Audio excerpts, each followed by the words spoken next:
In this video, I'm gonna show you how I retrofitted a storage box with a false bottom, and the false bottom is accessible from the outside. The only cost to me was the hinges and the other hardware plus the paint.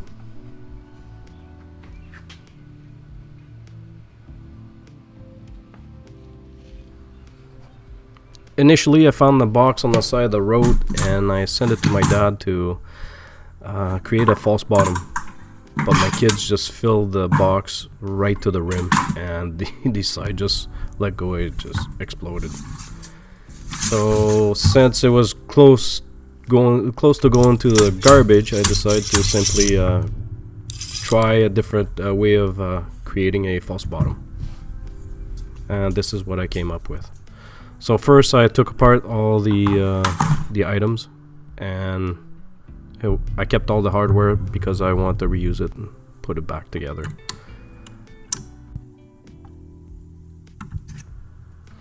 I added pocket screws later in the build just to add a little bit of strength to the joints. So my idea was to cut the space I needed at the bottom and replace that piece with hardwood that I had taken from pallets.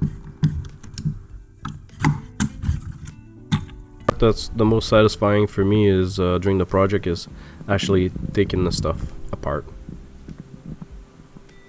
So now here we see the all the pieces, the four sides, the bottom and the top. I'm gonna take apart all the accessories or the hardware off of it and keep it for later because I'm gonna reuse them.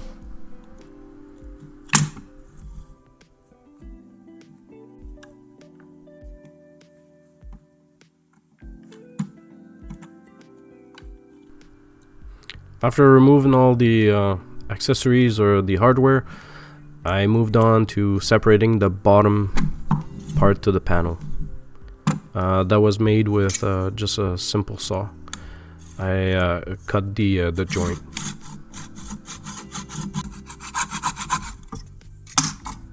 Once the two pieces separated, it was time to go to the table saw and try to mimic this piece, but I needed to be wider at the bottom for the hidden storage. This is what I came up with.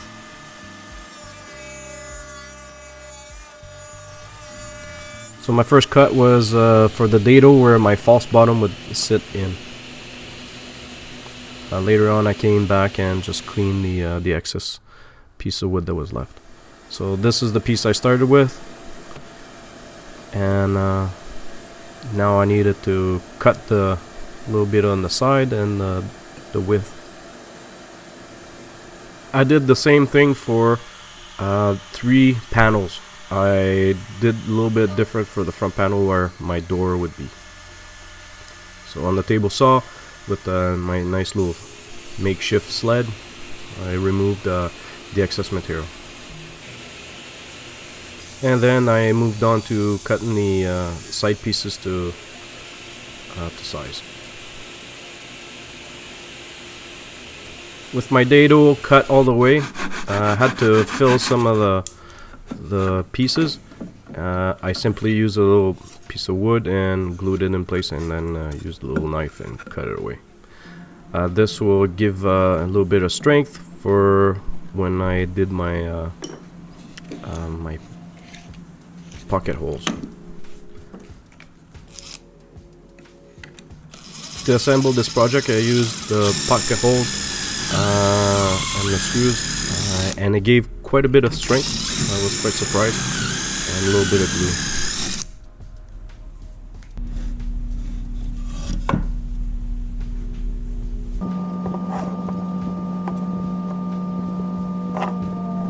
After applying quite a bit of glue on both ends, I started assembling the two parts.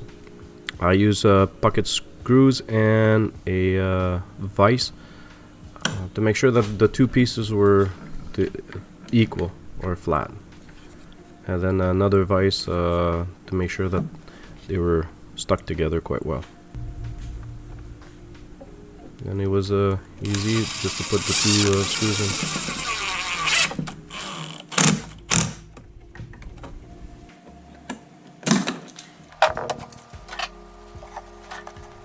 On this project I used a little bit of water and a Scott towel to remove the excess glue.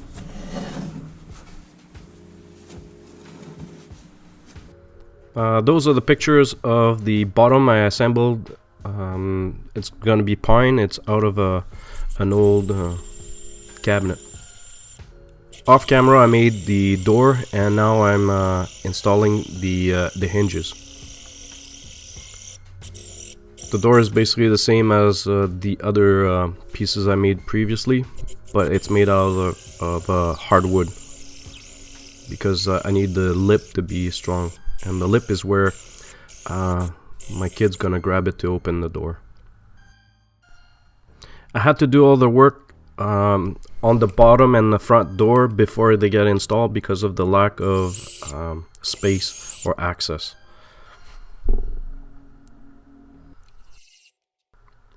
It was easy to find where to install it. It had to be right dead center of the bottom piece.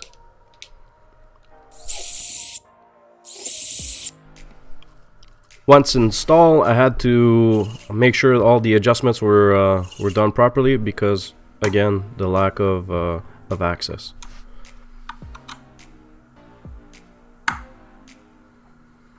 And those type of hinges are quite fantastic because they give you a lot of adjustment, left, right, or further away from your pieces, up and down. A lot of forgiveness.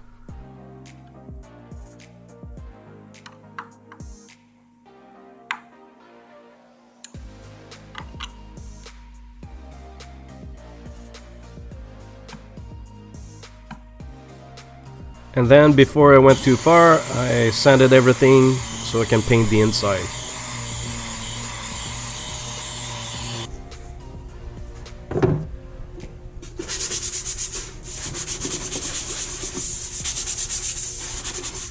Once all the parts cleaned and sanded, I went and painted them off camera. And then it was time to assemble. I didn't paint the outside because I knew I kind of maybe scratch them.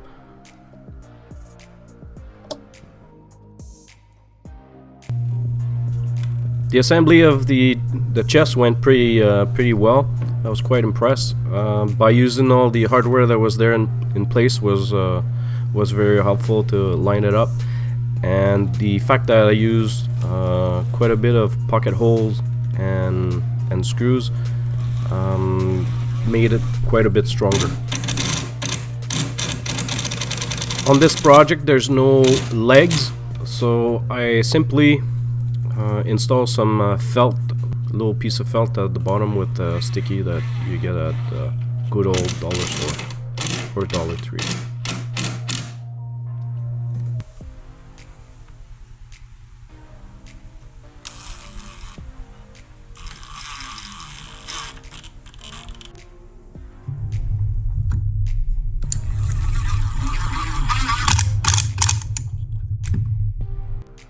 The next piece was the front.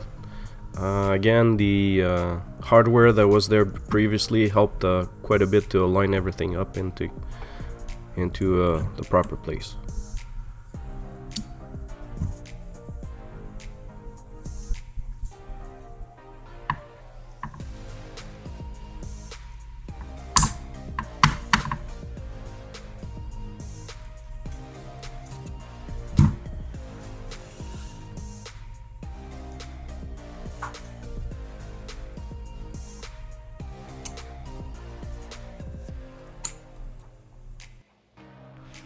Then I was curious to see if the door mechanism would function quite well before I went and took it for a paint job.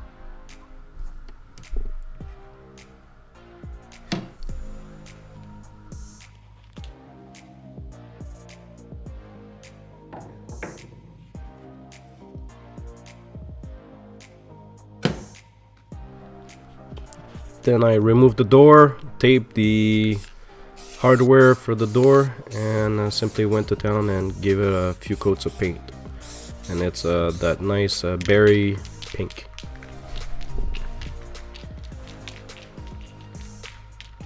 This is after the first coat.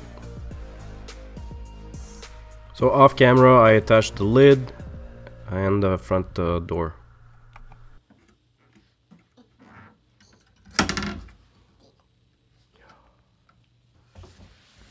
I'm gonna put some other stuff in there. Gotta put other stuff in there. What did you put?